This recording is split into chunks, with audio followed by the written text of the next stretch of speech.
नीलकंठ वर्णी हो? जी पुजारी जी। अरे प्रभु, जब भी आपको याद करता था तब चिंता होती थी कि आप किस हाल में होंगे, जीवित भी होंगे या नहीं। जाते समय मैंने आपको कहा था ना कि मैं आपसे फिर मिलूंगा, सो आ गया। परंतु आपका शरीर?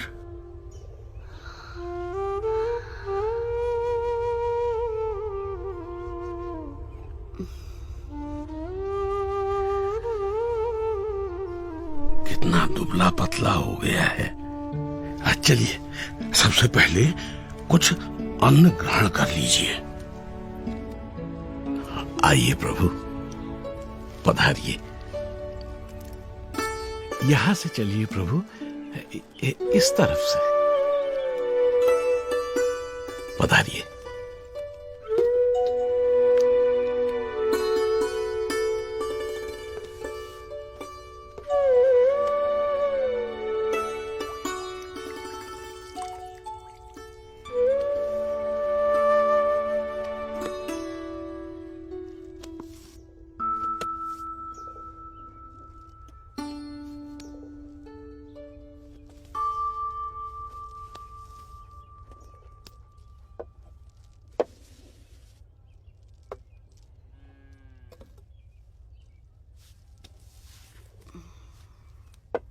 मानसरोवर जाने से पहले अंतिम भोजन आपके वहां ज्योतिर्मठ में किया था, और वहां से लौटकर प्रथम भोजन भी आप ही के यहाँ कर रहा हूं। अकल्पनीय। वहां ऊपर 6 महीने तक आप क्या खाकर जीवित रहे? वायु।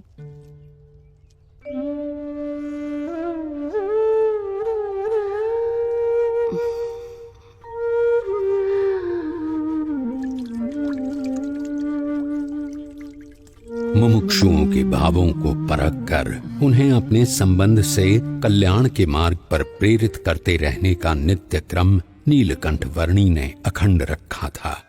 उनके साथ उनकी जगहों पर उनके ही जैसे बनकर रहते हुए। इस दुर्लभ मनुष्य जीवन का उपयोग परम कल्याण के लिए होना चाहिए, नाशवंत भौतिक सुखों के लिए नहीं।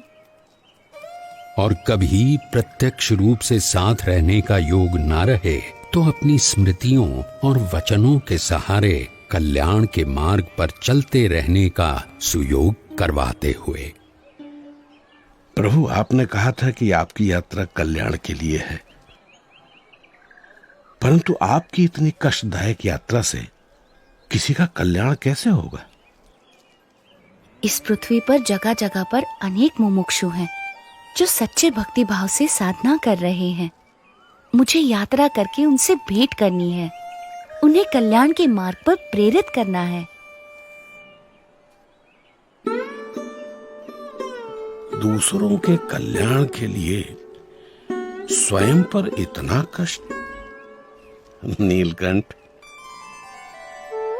आपकी यात्रा सच में कल्याण यात्रा ही है। मेरा परम सौभाग्य कि मुझे आपकी सेवा का अवसर मिला।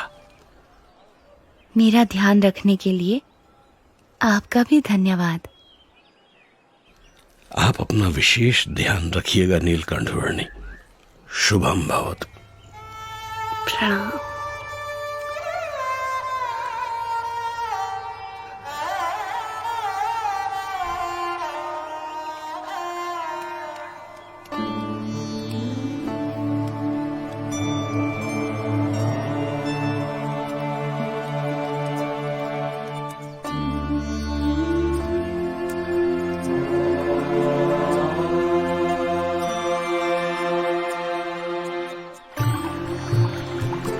गंगा के प्रवाह समान अविरत और गतिशील ऐसी अपनी कल्याण यात्रा में नीलकंठ वर्णी बद्रीनाथ से गंगोत्री जाने के लिए बढ़ चले, और वो भी कोई सीधा सादा रास्ता न चुनते हुए बद्रीनाथ से सीधे गंगोत्री जाने के अति विकट मार्ग पर बर्फ की समाधि जैसे प्रदेश में बर्फ की आंधियों, बर्फ के प्रपातों और बर्फ के तांडवों को पार करते हुए।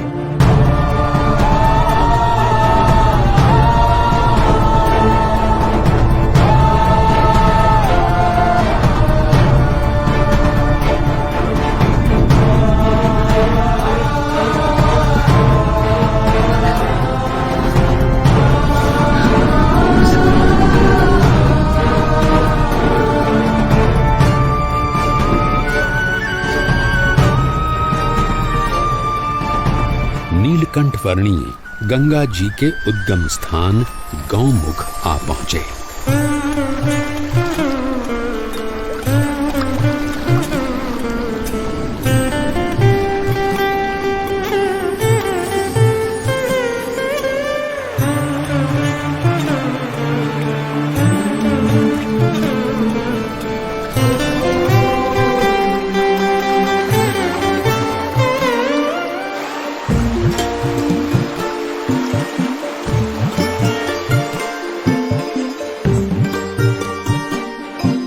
नीलकंठ वर्णी गंगोत्री आ पहुंचे और वहां से हरिद्वार आ पहुंचे। सर्वोत्कृष्ट कल्याण की प्राप्ति के लिए सच्चे गुरु के मार्गदर्शन के अनुसार दुर्लभ मनुष्य देह का उपयोग कर लेना चाहिए।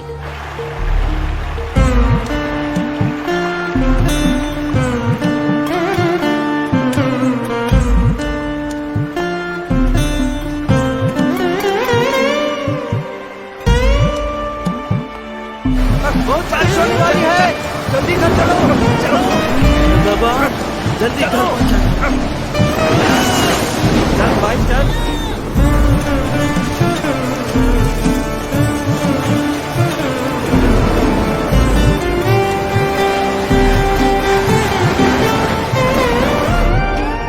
नीलकंठ वर्णी आ पहुंचे अयोध्या में, जहां से लगभग 1 साल पहले उन्होंने अपनी इस कल्याण यात्रा का प्रारंभ किया था। अरे घसीदार जी, कैसे हो? जिसकी गली गली में नीलकंठ वर्णी के बाल घनश्याम स्वरूप की अनेक स्मृतियों के भंडार भरे हुए थे, उस अयोध्या नगरी में सब कुछ पूर्ववत यथावत लग रहा था।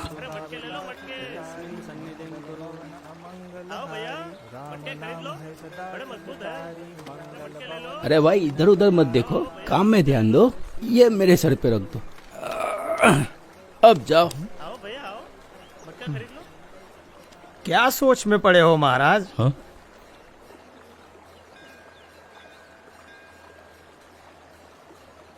सोच रहा हूं कि ये संसार का चक्कर भी अजीब है। हर कोई अपने कारोबार में लगा पड़ा है, शायद ये सोचकर कि उनके बिना सब कुछ अटक जाएगा। पर सच तो ये है कि यहाँ एक दिन हर एक को अटक जाना है, और यहाँ से अटक कर वहां चले गए, फिर यहाँ का क्या? कुछ खास नहीं, थोड़े दिनों का विरह, थोड़ा रोना धोना, थोड़ा शोक, और उसके बाद वही उद्यम। सब कुछ यथावत, जैसे थे वैसे। किसी को किसी के होने या न होने से कुछ खास फर्क नहीं पड़ता, सब अपने अपने मसले में है। सही कहा आपने। हा? इंसान अपने नश्वर कार्यों में ही इतना मग्न है कि स्वयं परमात्मा भी उसके सामने प्रकट हो तो उन्हें भी पहचानने की तसदी न ले। परमात्मा सामने और प्रकट? हाँ, जब भी जीव को इस पृथ्वी पर मनुष्य देह मिलता है, तब परमात्मा किसी न किसी रूप में पृथ्वी पर जरूर प्रकट होते हैं। यदि मुमुक्षु को उनका यथार्थ प्रसंग हो तो उसकी मुक्ति का मार्ग खुल जाता है। वैसे यहाँ से मुक्तिनाथ जाने के लिए कौन सा मार्ग उचित रहेगा? बताओ भाई। यहाँ से उस तरफ वंशीपुर है, और वहाँ से उत्तर पूर्व दिशा में नीलगिरी पर्वत की ओर बढ़ते चलिए। अरे सब लोग यहाँ आ जाओ, चलो चलो, भोजन तैयार है। प्रणाम।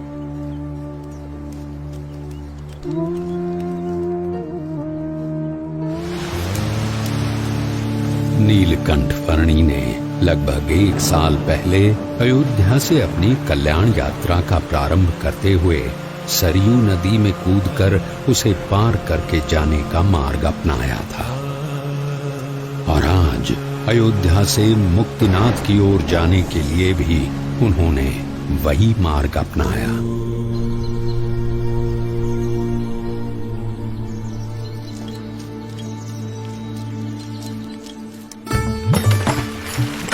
सरयू नदी को पार करके मुक्तिनाथ की ओर बढ़ चले नीलकंठ वर्णी हरैया गांव में आए।